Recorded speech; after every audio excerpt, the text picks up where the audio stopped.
Assalamualaikum warahmatullahi wabarakatuh.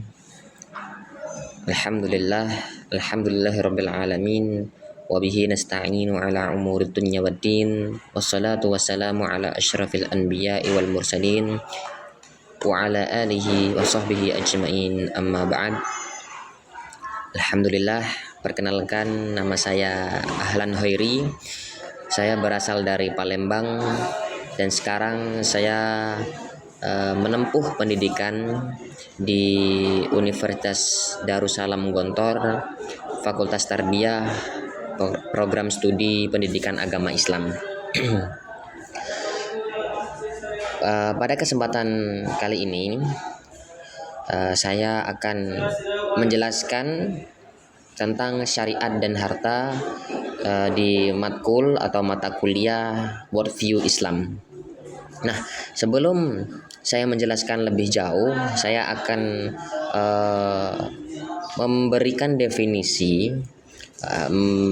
harta dari seorang filosof Barat, dan juga nantinya saya akan juga mendefinisikan atau menjelaskan definisi harta menurut Islam.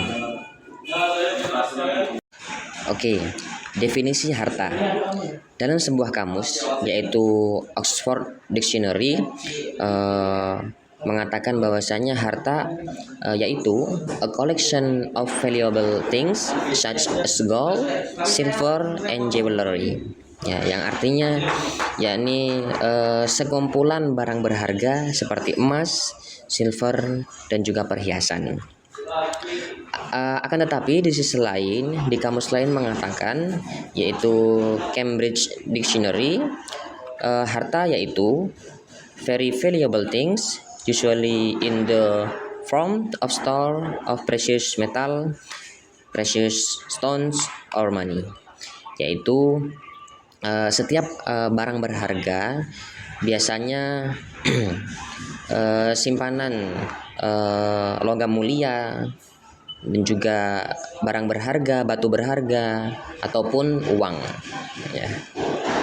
Nah, dari persamaan dua definisi dari dua kamus di atas, bisa kita simpulkan bahwa harta adalah sesuatu yang bernilai atau valuable dan bersifat fisik. Nah, ada juga seorang filosof dan sosiolog Jerman abad ke-19 yaitu George Simmel mengakui bahwa segala hal yang bersifat metafisik tidak termasuk dalam kategori valuable dan tidak memberikan dampak apapun dalam peran sosial. Nah, artinya dari sini kita bisa ketahui bersama definisi harta dari orang Barat, yaitu harta itu adalah sesuatu yang memiliki nilai ataupun berharga dan ada wujudnya atau bersifat fisik. Nah, setelah kita mengetahui definisi harta dari perspektif orang Barat, sekarang kita akan membahas definisi harta dalam perspektif Islam, ya. Nah, kalau tadi kita simpulkan bahwasanya orang Barat menganggap harta itu adalah sesuatu yang berharga dan berbentuk fisik atau ada wujudnya, akan tapi berbeda dengan Islam. Islam justru sebaliknya, Islam menganggap harta adalah sesuatu yang abstrak, di luar logika dan di luar nalar manusia pada umumnya. Ya, artinya Islam menganggap harta bukanlah sesuatu yang berbentuk fisik saja. Ya, tetapi harta yang sesungguhnya adalah harta yang abstrak, yang itu jarang kebanyakan manusia mengetahuinya. digambarkan dalam sebuah hadis bagaimana seorang putri Rasulullah Shallallahu Alaihi Wasallam yaitu Fatimah radhiyallahu anha dikisahkan meminta warisan dari ayahnya kepada khalifah pada saat itu, yang dimana Abu Bakar As-Siddiq adalah khalifah yang menjabat pada waktu itu. Akan tetapi permintaan Fatimah radhiyallahu anha ditolak, didasarkan dalam sebuah hadis yang artinya, kami para nabi tidak mewariskan harta. Apa yang kami tinggalkan menjadi sedekah milik umat, yang itu diriwayatkan oleh Sahih Al-Bukhari.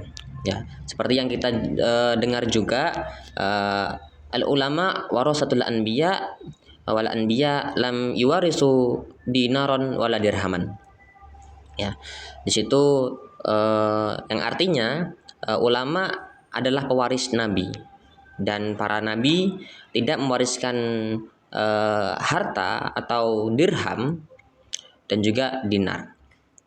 Nah, ulama sebagai pewaris dengan value yang tinggi dari Rasulullah Shallallahu Alaihi Wasallam, dan ini diwajibkan oleh syariat melalui firman Allah untuk selalu menyampaikan dan mewariskannya kembali dengan dakwah, dan diwujudkan berupa perbuatan amal soleh agar menjadi qudwah hasanah bagi umat.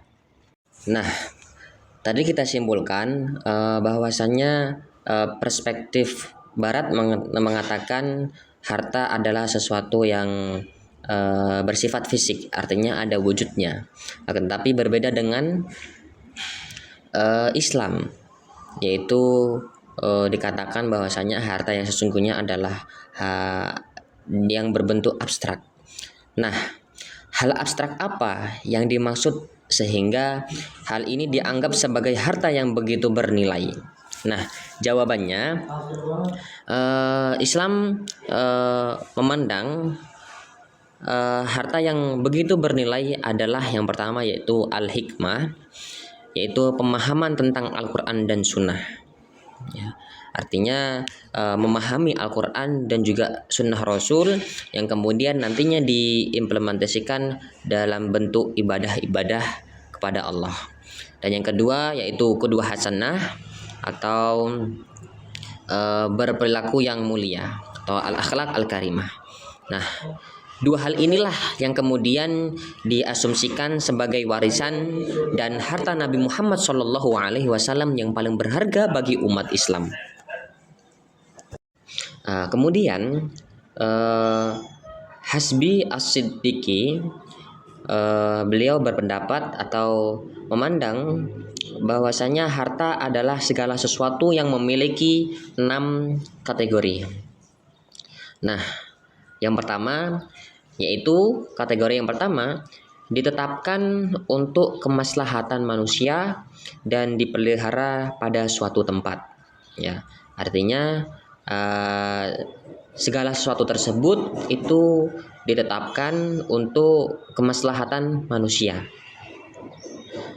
Dan yang kedua yaitu dapat dimiliki oleh setiap manusia, baik oleh seluruh manusia maupun sebagiannya. Ya, artinya harta tersebut itu bisa atau dapat dimiliki oleh setiap manusia. Ya, entah itu sebagian kecil, sebagian besar, ataupun seluruh manusia bisa memiliki harta tersebut. Nah, yang ketiga, kategori yang ketiga, harta tersebut sah untuk diperjualbelikan. Ya, artinya ada nilai jual beli yang itu bisa menjadi transaksi jual beli antar manusia.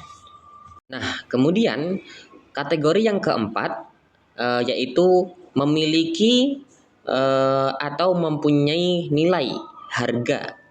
Ya, artinya barang tersebut memiliki harganya atau nilainya sehingga itu bermanfaat untuk dipakai ataupun dikonsumsi dan lain-lain. Nah, kategori yang kelima yaitu berwujud. Nah, di sini Hasbi As-Siddiqi berpendapat bahwasanya kategori yang kelima dari segala sesuatu itu bisa disebut dengan harta, yaitu berwujud. Ya, artinya bersifat fisik, ada wujudnya.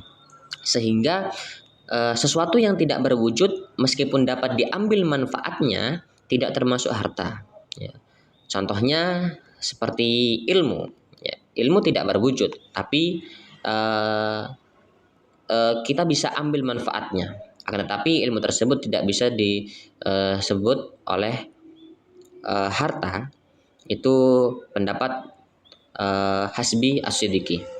Kemudian kategori yang keenam yaitu dapat disimpan dalam waktu yang lama atau waktu yang sebentar, ya, dan dapat diambil manfaatnya ketika dibutuhkan. Itulah 6 kategori menurut Hasbi As-Siddiqi. Sesuatu atau segala sesuatu itu bisa disebut dengan harta. Kemudian dari situ kita bisa ambil kesimpulan harta merupakan segala sesuatu yang memiliki nilai dan konkret wujudnya, disukai oleh tabiat manusia secara umum. Artinya secara umum manusia itu menyukainya dan dapat dimiliki, dapat disimpan dan dapat dimanfaatkan dalam perkara legal menurut syarak, baik itu untuk modal bisnis, pinjaman, konsumsi, maupun hibah dan sebagainya.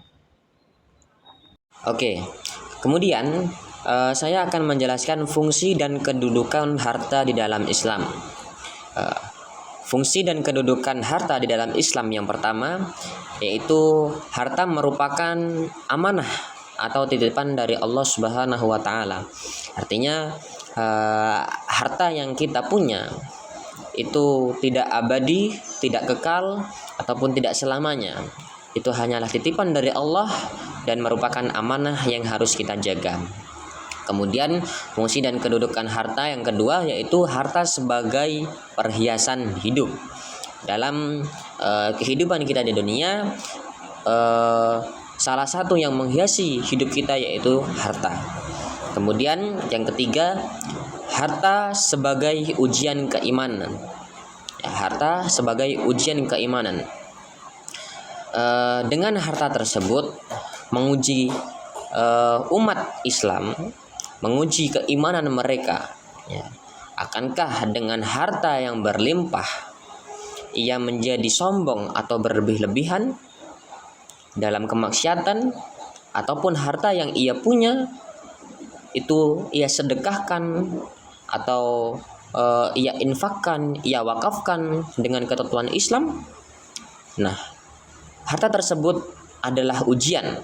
Ya, ketika kita bisa mengelola, bisa menggunakannya dengan baik sesuai dengan ketentuan Islam, maka artinya kita lulus ujian keimanan oleh Allah Subhanahu wa taala. Kemudian fungsi dan kedudukan harta dalam Islam yang keempat yaitu harta sebagai bekal ibadah. Ya. Seperti yang kita ketahui bahwasanya contoh ibadah yaitu haji dan umrah. Tentunya untuk menjalankan ibadah umrah dan haji membutuhkan bekal. Ya, di antaranya yaitu harta ataupun finansial, uang yang itu kita gunakan untuk perjalanan dan transportasi dan lain-lain sebagainya. Kemudian yang kelima, cara memperoleh harta harus dalam ketentuan yang ditetapkan oleh Allah. Ya, artinya harta yang kita peroleh itu harus didapatkan dengan cara yang halal, tidak mencuri, tidak merampok, ataupun tidak kita dapatkan, kita ambil dengan cara yang haram atau yang tidak diajarkan oleh Rasul dan juga oleh Allah Subhanahu wa taala. Kemudian yang keenam, dalam setiap harta orang beriman di situ terdapat hak orang miskin dan duafa. Ya. Apabila seorang yang beriman mempunyai harta yang banyak, berlimpah, perlu diketahui bahwa harta tersebut bukanlah milik ia semata, akan tetapi dalam harta tersebut ada hak, dan itu harus kita berikan hak tersebut kepada siapa? Kepada orang miskin dan duafa. Kemudian yang ketujuh, kecintaan terhadap materi yang berlebihan adalah perbuatan buruk dan tercela. Ya. Kita boleh mencari harta atau mengejar materi dengan penuh semangat, akan tetapi kecintaan terhadap materi yang berlebihan, ya, yang akhirnya nanti harta yang kita dapatkan itu tidak kita manfaatkan dalam kebaikan, itu justru menjadi sebuah perbuatan yang tidak baik.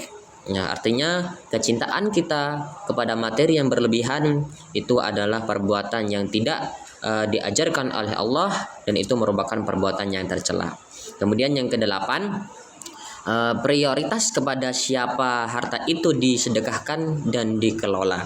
Ya, artinya harta yang kita punya harus kita sedekahkan sesuai dengan ketentuan syariat Islam, agar outputnya, apa yang telah kita sediakan, apa yang telah kita sedekahkan dari harta tersebut, itu menjadi sebuah tabungan pahala untuk kita semua di akhirat nanti. Kemudian yang kesembilan, larangan mengaburkan kejelasan harta demi kejelasan halal dan haram. Kemudian yang ke-10, harta sebagai bekal dakwah dan jihad. Artinya harta yang kita punya harus kita manfaatkan juga untuk menjadi bekal dalam mendakwahkan agama, nilai-nilai agama dan syariat-syariat agama. Kemudian yang terakhir, yang ke-11, harta bukanlah penolong bagi keselamatan manusia di akhirat. Kita pernah mendengar bahwasanya orang yang kaya atau banyak hartanya ialah orang yang paling lama dihisapnya. Ya. Maka harta bukanlah semata-mata penolong keselamatan manusia di akhirat nanti. Oke. Sebagai penutup dari saya, harta atau materi dalam syariat Islam digunakan sebagai sarana seorang hamba untuk menjalankan ibadah kepada Allah Subhanahu wa taala. Dalam Islam, harta yang sesungguhnya bukanlah materi yang bersifat fisik semata. Akan tetapi pemahaman tentang Al-Quran dan Sunnah yang nantinya diimplementasikan dalam bentuk ibadah, puasa, zakat, dan lain sebagainya, dan juga akhlak yang mulia, itulah harta ataupun warisan dari Rasulullah Shallallahu Alaihi Wasallam yang sangat berharga untuk kita semua sebagai umatnya. Mungkin itu saja yang dapat saya sampaikan terkait syariat dan harta di dalam Islam. Terima kasih. Syukron ala husni ihtimam. Wassalamualaikum warahmatullahi wabarakatuh.